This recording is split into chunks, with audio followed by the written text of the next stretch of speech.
This is the Birth Words Podcast. Welcome to episode number 29.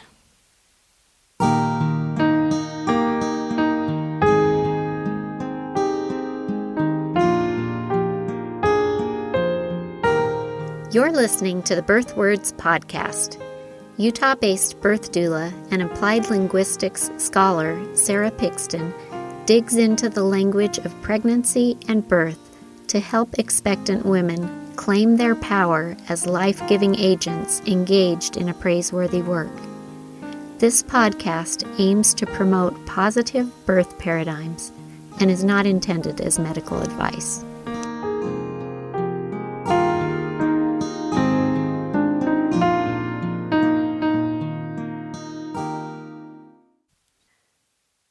Welcome to today's episode. So today I want to have a conversation about an article that I read years ago that was very influential for me. It was written by Dr. Rachel Naomi Remen. She is an associate clinical professor of family and community medicine at UCSF Medical School and the co-founder and medical director of the Commonwealth Cancer Heal program. She's also author of the bestseller Kitchen Table Wisdom: Stories That Heal. And she wrote an essay several years ago called Helping, Fixing, or Serving that has really impacted the way that I think about the work that I do in different arenas in my life, from volunteer work that I've done to my work as a teacher, as a mother, as a neighbor, friend, and as a doula. So as we talk about it today, I invite you to consider whatever role you're serving in and think about how it applies. I'm going to kind of give a summary of her work through reading meaningful, summative quotes and then thinking about how they apply to birth work. So Rachel Naomi Remen says, "Helping, fixing, and serving represent three different ways of seeing life. When you help, you see life as weak. When you fix, you see life as broken. When you serve, you see life as whole. Fixing and helping may be the work of the ego, and service the work of the soul." So my thought about how this applies to birth work is that the term doula was first used in 1969 in an anthropological study conducted by Dana Raphael, and she was talking just about the role of a doula. She said in most species, it's normal for a female of the same species to be part of childbirth. And she derived the term doula from modern Greek, borrowed it as a word to describe the role of a birth support person that was kind of coming into being more in that time, around 1969. And doula from the modern Greek means servant woman or woman who serves. And so this term is a reappropriation of a modern Greek role that includes bondage. The term actually implies bondage, serving, even slavery. But like we talked about in episode 24, we can turn terms around sometimes and reappropriate them for our own usage and re-imbue it with power. And so Raphael's coining of the term doula is used to mean a woman who serves. So I believe that doulas are reappropriating this term, focusing on the aspects of service. And like Rachel Remen says, service is the work of the soul, seeing life as whole. So though service is etymologically tied most to doula work, the word doula implies service. It certainly applies to anyone in the birth space serving the birth giver, the husband or partner, mothers or friends, nurses, doctors, midwives. This invitation to see life as whole, to truly serve, applies to anyone in the birth space.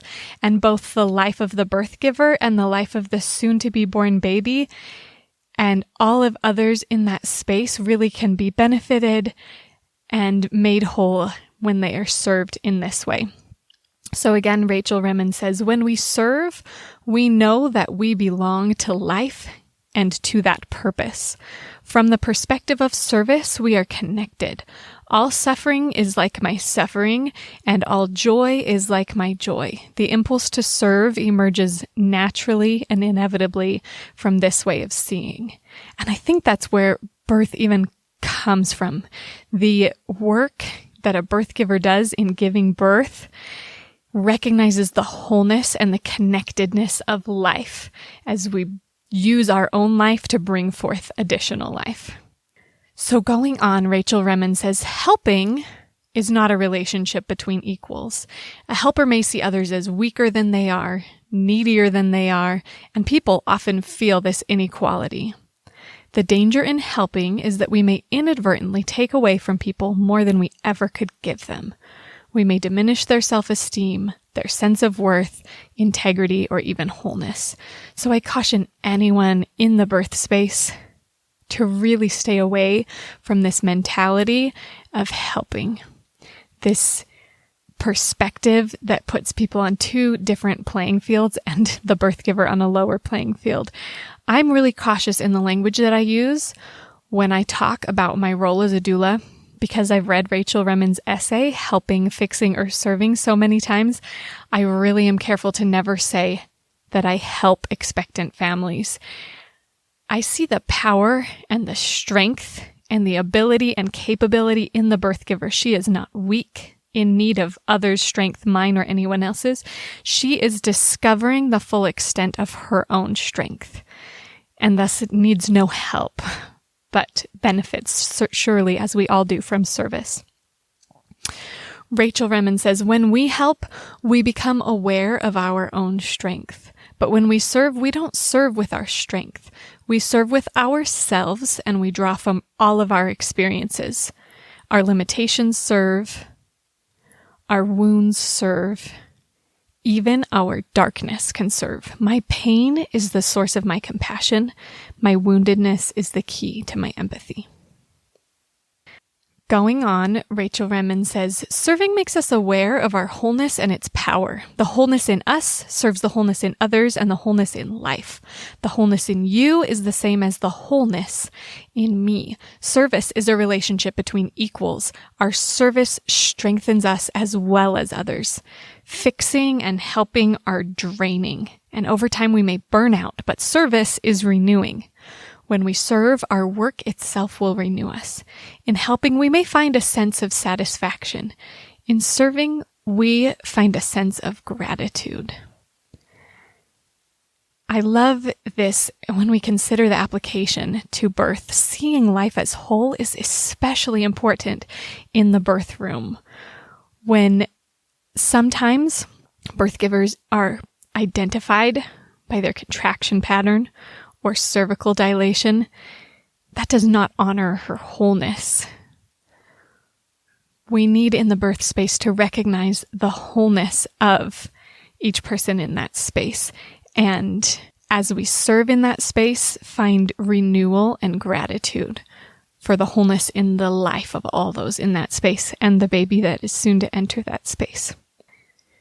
Another summative quote from Rachel Remen's essay is, in fixing, we see others as broken and respond to this perception with our expertise. Fixers trust their own expertise, but may not see the wholeness in another person or trust the integrity of the life in them.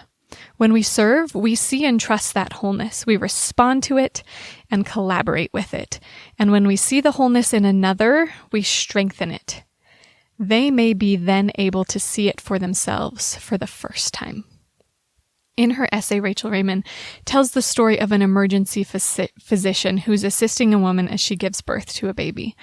And Remen talks about the moment when this physician really realized the wholeness and life in a newborn baby that he had just assisted with the birth of, and how this moment was a wake-up call to him in his practice. Previously, he'd been very focused on using his expertise in response to situations and felt the thrill and the excitement of that fixing paradigm of finding a problem, enacting his expertise, and solving the problem. But in this moment, when he realized the wholeness and life of this newborn baby, he realized that there was so much more to the work that he was doing. He'd previously missed out on so much, and he didn't have a full awareness of the wholeness of those that he was, quote, fixing. Rachel Remen goes on to say, fixing and helping create a distance between people, an experience of difference. We cannot serve at a distance. We can only serve that to which we are profoundly connected, that which we are willing to touch. Fixing and helping are strategies to repair life. We serve life not because it is broken, but because it is holy. So as a birth giver, if that is your role, seek those who honor your wholeness, who serve you with proximity, who are willing to touch physically, emotionally, mentally, to touch you and embrace you and your wholeness. Surround yourself with those who see you as whole and holy and not broken. And Rachel Remen concludes with this moving quote, service is not an experience of strength or expertise. Service is an experience of mystery, surrender, and awe. Helpers and fixers feel casual. Servers may experience from time to time a sense of being used by larger unknown forces. Those who serve have traded a sense of mastery for an experience of mystery, and in doing so have transformed their work and their lives into practice. I feel like this is applicable nowhere more than in the work surrounding birth, that we should serve in this space with mystery, surrender, and awe. So I encourage you all to check out the show notes for today. I'll have a link to the full essay, which I really suggest that you read time and time again. And I hope that you have taken something away from this conversation about helping, fixing, and serving. Bye.